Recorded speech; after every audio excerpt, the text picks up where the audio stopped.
nationwide this evening. The first of a week of programmes on aviation-related stories, we find out what's involved in the job of an air traffic controller as we visit AirNav Ireland's control tower at Dublin Airport. And we discover how Ballygureen in County Clare has been a quiet powerhouse of global aviation for 90 years. As an island nation, we very much rely on air travel. In fact, around 97% of travel in and out of Ireland is by air. As well as that, because of our position on the western tip of Europe, nearly all air traffic between Europe and North America flies over Ireland. For a small country, we control a lot of busy airspace. And that's where AirNav's air traffic controllers come in. Based in Cork, Shannon, and at this impressive tower near Dublin Airport, I'm going to head right to the top to meet controllers who must work in a high-pressure, high-stakes environment. This cool tower, which opened in 2022, stands at 86.9 metres tall and is one of the highest buildings in the country. It's operated by AirNav Ireland, the commercial semi-state company which is responsible for providing air traffic services over Irish-controlled airspace. Arriving in the control tower, the atmosphere is much calmer than I expected. In this building, you'll find an air traffic controller presence 24/7 every day of the year. Today I'm meeting Anna Phillips, who has over 25 years' experience working as an air traffic controller. So here we are in this amazing place with commanding views. It's an incredible place to work. You could easily think you're master of the universe up here, couldn't you? Well, we wouldn't let that go to our heads, but it is beautiful, isn't it? And we're so privileged to work in this building and have these spectacular views of the city and the airport. And this is something of a family business for you, isn't it? Yeah, I guess so. My dad spent 25 years working in Dublin Airport. He was looking after executive jets here. He was the first to do it, and he did it with such a degree of dedication that he's left quite the legacy. And my brother's nearly this pilot. And then you decided to take the leap and to get into this business yourself. Yes, absolutely. I spent my childhood sitting at the back of the airport watching planes take off every Sunday afternoon, and Dad had one of those radios we could listen into ATC. So I guess it was written in the stars that we would end up here. So your brother's an Aer Lingus pilot. Do you ever get to talk to him on the radio? Oh, frequently. That's usually how I know where he is. I'll hear his voice on the radio and I'll check, oh, it's San Francisco today.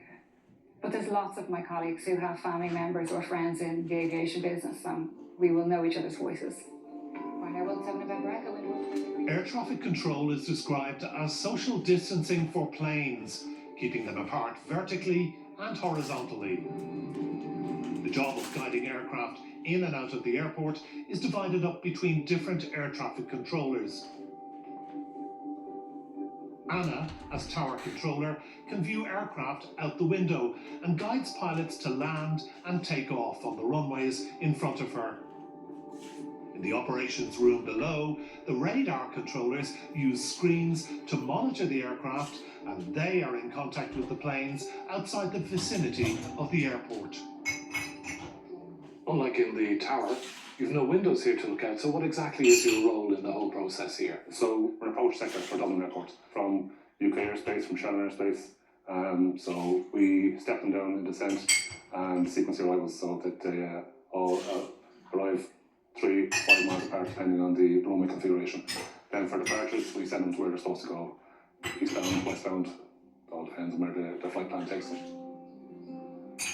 We all follow certain handover procedures, so for example, we sequence the arrivals. We must deliver aircraft to the tower at a certain level, at a certain speed, at a certain rate of climb, all sorts of things. It's all coordinated beforehand. It's very structured, that you know what to expect. So the radar controller and the tower controller hand over the aircraft to each other. When do you take over from your radar colleagues? Generally speaking, when a plane that's coming into land here in Dublin is established on the instrument landing system and descending on the glide path, the approach controller will hand them over to the tower controller's frequency, and the tower controller will take over from then. Our radar controllers in the centre downstairs are talking to the planes on the radio and watching them on radar and guiding them from there with headings, levels and speed control. Here in the tower then we can follow some of that on this, which is a representation of what the radar controller approach has been. and we can use some of the information from this screen to separate them. The screens might be a great help up here in the control tower, but it's the all-important view which is the key instrument of the job. How we separate planes in the sky is by looking at them. If we can see them, we can separate them. So, for example, I could have a helicopter right here beside us, and I could still land planes on runway 10 left, as long as I can see both of them. Once you can see them, you can separate them. So it's interesting, isn't it, how much visual sense you use in this job? Well, actually, the tower here, its proper name is Visual Control Room. So the clue is in the name. Gavin Walker is one of the newest recruits in the tower at Dublin Airport. Having recently completed his training, he's working as a ground controller. Hey, nice to meet you. you. Sorry to Thanks for interrupt. coming. You've got quite the array here, haven't you? Yeah. So, Gavin, you're the face of the next generation in this industry. What's your role at the moment? Yeah, so my role primarily is clearance delivery and ground. So it's up to us to decide the most efficient sequence based on aircraft type and time it's going to take them to get to the runway. Because there's things called slots, so depending on all the airports in Europe are kind of intertwined. So if there's a delay in an airport, say in Amsterdam, it has a roll on all the way back here, that we won't be able to let aircraft go because there's no point in us letting them go off to their destination if there's no room for them when they get there. The departing aircraft now would be my responsibility to give them taxi instructions to the runway holding point, and once they get to the holding point, you transfer them over to the tower. Everything's chopped up, isn't it? Yeah, but even though it's all broke up, we all rely on the person next to us because you have the coordination with them that you're going to do your job to allow them to do their job. AirNav Ireland provides air traffic services in Dublin, Cork and Shannon airports. But once any aircraft goes above 24,500 feet, they are monitored from Ballycasey, County Clare at AirNav's en route operations centre. And that also goes for any aircraft just flying through Irish airspace. If anybody was to look up into the sky at any particular time, they might see a handful of airplanes in the sky. But what actually happens is we control 90% of the traffic going from America to Europe and then vice versa at the other hours of the day. So this is just a small one of the sections that we're doing at the moment. We have a map of Ireland here, so there's Ireland. But as you can see, we control a lot of the airspace out to the left of Ireland out west. So up at the top here, we have the Speedbird 193. He's at 36,000 feet. He's going to be heading for America, okay, because he's going that way, obviously heading out west. Against him, we have the Virgin 156 Tango. He's at 41,000 feet, and I believe he will be landing in London Heathrow. So again, 41,000 feet, 36,000 feet. The controller's not worried because they're separated by 5,000 feet or so not an issue. In recent times, it's been widely publicised that there's a shortage of air traffic controllers in Ireland, Europe and worldwide.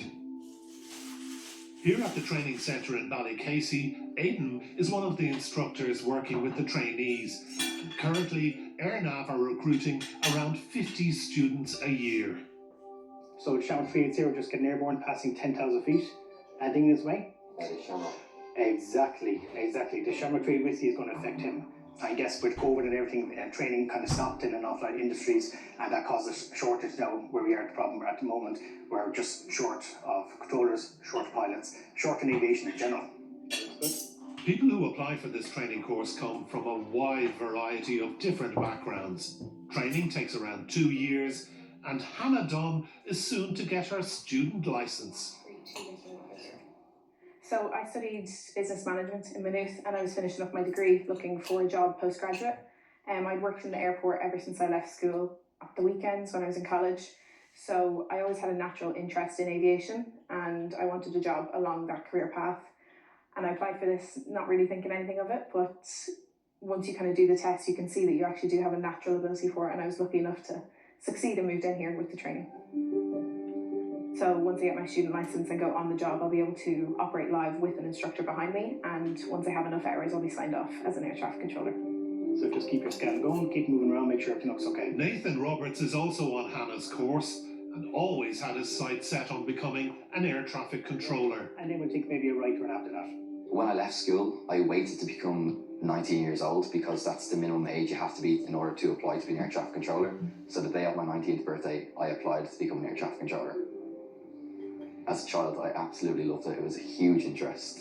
I used to listen to live ATC on my phone. I used to sit on the little mount beside Dublin Airport, watch the planes go by, and listen to the live commentary from both the air traffic controller and the pilots. It was my huge hobby as a child. Loved it.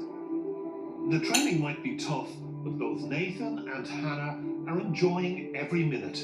It's good. It's intense, of course, because we have to be trained for high levels of traffic, and the most important thing is having confidence in your ability to do it. It's very much about believing that you can do it, and once you do that, it's very achievable. I have loved it. Like every single day I come in here looking forward to the day ahead. There's never a day that I'm dreading to come in. Never, ever, ever. So what are the qualities needed to become an air traffic controller? I think being able to work with people is probably the priority that we really look for. You know, if you passed all the assessments prior to actually coming before us in the classroom, you've already proven to us that you can do the job. After that, then it's up to you to actually work at the job. So you obviously have to listen to the instructors, you have to behave in a professional way in the simulators, you have to be able to deal with new scenarios that are thrown against you pretty much every day for about 2 years. But yeah, being a people person and being able to be calm under pressure is obviously very important. But again, we train you to be calm under pressure as well, because we throw a lot of things at you. You need to have good situational awareness, good active listening. You do need to have confidence in your ability. But if anyone was thinking of going for it, I would just say try out the tests online. Eurocontrol have great FEAST tests that you can see if your brain kind of operates in the way that an air traffic controller needs to operate. So it's all exams such as like left and right turns, shapes, exercises, so you can just study and prepare yourself as much as you can towards the actual FEAST and DAR test that happens. Back in the tower in Dublin, Gavin is grateful for his training, which he puts to good use every day. So the training builds up to a stage that will be more busy than you'll ever get in real life, and it's designed that way to put you under that stress so that you can deal with any situation that may arise in real life. And it can be daunting going into it, knowing that there's these pilots that have been around longer than I've been alive, doing their job, and I'm only starting, but you just have to trust in your training.